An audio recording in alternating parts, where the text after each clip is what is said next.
Hello everyone. Today I am going to discuss the molecules of life. Chon, the four building blocks of human body. Have you ever wondered what your body is made of? While we have muscles, bones, and organs, almost 96% of our body is made of just four elements: carbon, hydrogen, oxygen, and nitrogen. Or simply, Chon. Think of Chon as the four Lego blocks that build almost everything inside our body. Let's look at each one. First is carbon. Carbon is like the frame of a house. It forms the structure of important molecules such as carbohydrates, fats, proteins, and DNA.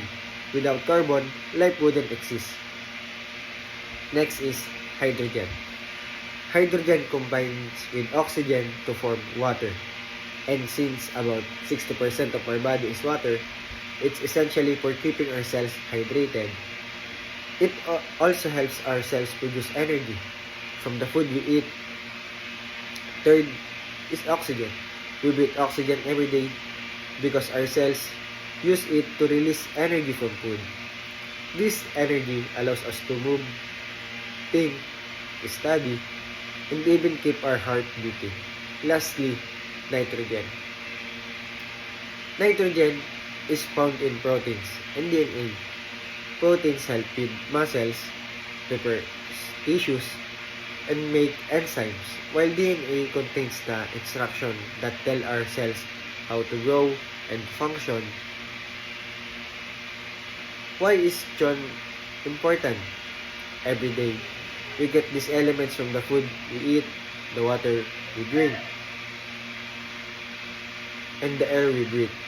Without them, our bodies couldn't grow, repair themselves, or produce energy we need to survive.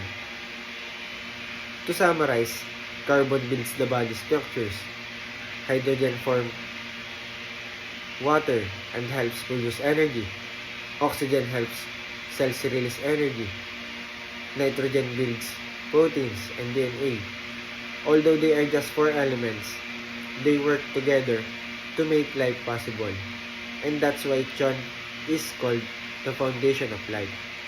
Once again, the meaning of Chon is C for carbon, H for hydrogen, O for oxygen, and N for nitrogen. Once again, I am Lester and thank you for listening. Bye-bye!